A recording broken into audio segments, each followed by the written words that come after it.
Hello दोस्तों, कैसे हैं आप लोग? तो चलिए स्टार्ट करते हैं। इस वीडियो में हम करने वाले हैं जो कुछ इम्पोर्टेंट नदियाँ जो दिल्ली पुलिस कांस्टेबल में भी पूछी जाती हैं और एसएससी के सभी एग्जाम्स में पूछी जाती हैं। हम इसमें कवर करेंगे उन नदियों को कि वो कहाँ से निकलती हैं, कहाँ जाकर गिरती हैं, उनकी कौन-कौन सी सहायक नदियाँ हैं, किन-किन राज्यों से होकर गुजरती हैं और कौन-कौन से बांध हैं इस नदियों पर। तो स्टार्ट करते हैं चलो। तो पहली जो नदी है वो है हमारी सिंधु नदी। सिंधु नदी ये हमारे भारत में होकर बहती है, लेकिन ये निकलती कहीं और से और जाती भी किसी और देश में है। तो सिंधु नदी की कुल लंबाई 2880 किलोमीटर है।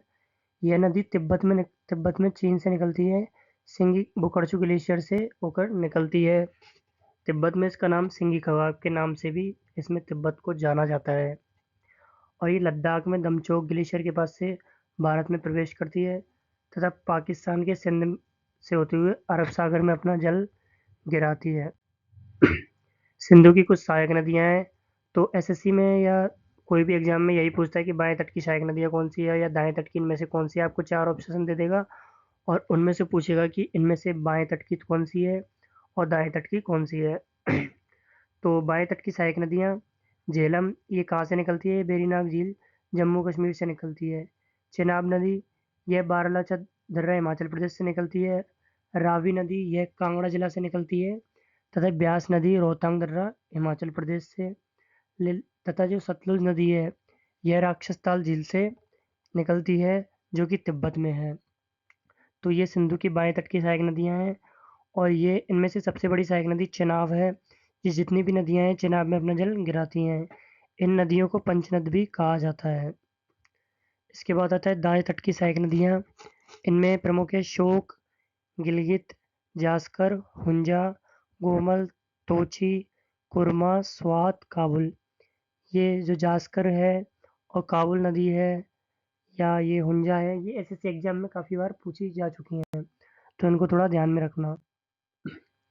सिंधु नदी के ऊपर कुछ परियोजनाएं भी हैं, जैसे भाखड़ा नांगल परियोजना यह सिंधु नदी पर सतलुज नदी पर है। एंड पोंग डाम परियोजना यह ब्यास नदी पर है। तुलवल परियोजना झेलम नदी पर। एंड बगलीहार परियोजना चेनाब नदी पर। सालाल परियोजना चेनाब नदी पर तथा किशनगंगा परियोजना यह झेलम नदी पर है। इन परियोजनाओं को भी ध्यान में रखना, इनसे भी काफ़ी क्वेश्चन बनते हैं।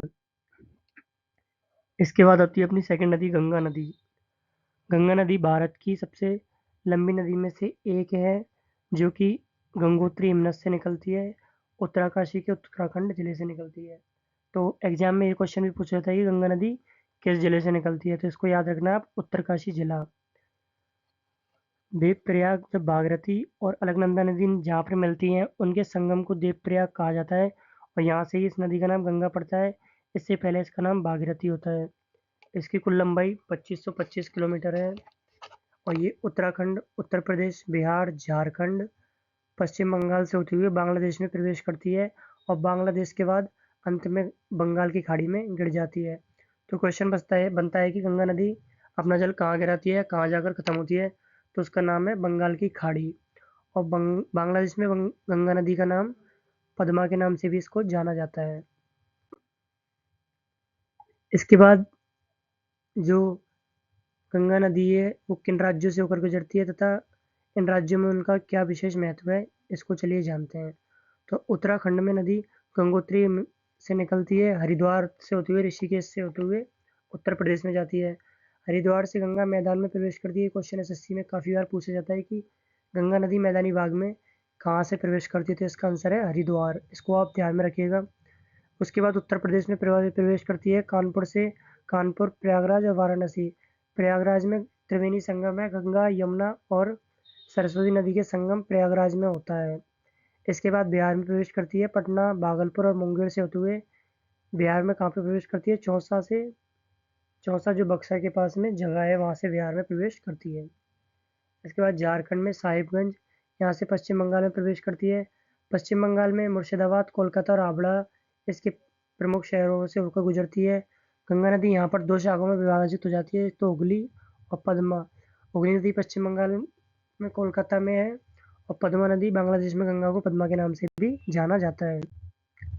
गंगा की कुछ सहायक नदियाँ हैं, जैसे यमुना नदी ये दाएं तट की सहायक नदी है, ये गंगा की सबसे लंबी सहायक नदी है। एसएससी में काफ़ी बार पूछा जाता है कि गंगा की सबसे बड़ी सहायक नदी कौन सी है, वह यमुना नदी है।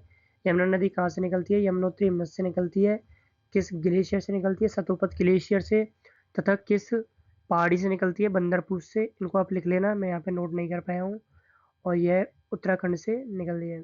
सोन नदी यह अमरकंटक की पहाड़ी से निकलती है या अमरकंटक के उत्तरी भाग से निकलती है, मध्य प्रदेश से। ये गंगा की एकमात्र नदी है, एकमात्र सहायक नदी है जो दक्षिण से उत्तर की ओर आती है।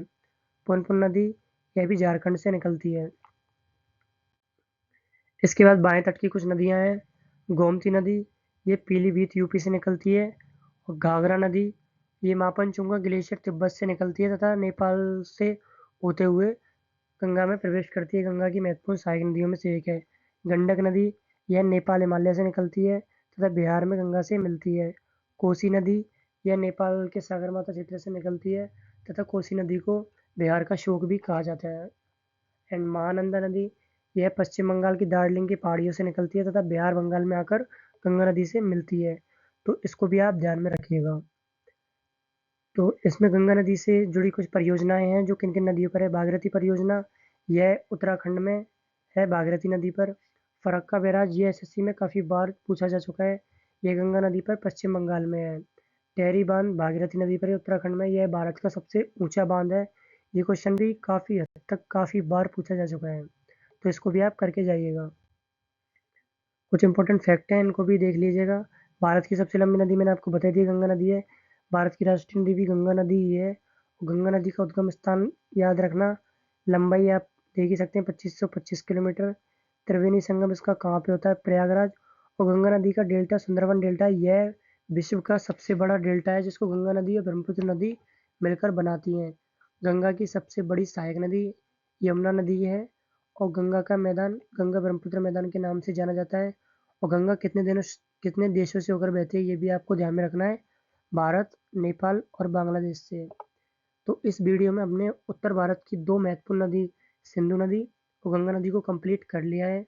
और नेक्स्ट वीडियो में भी हम जो यमुना नदी है और ये पंचनद है, इन सबको कवर करते हुए प्रायद्वीपीय भारत की नदियों की ओर बढ़ेंगे।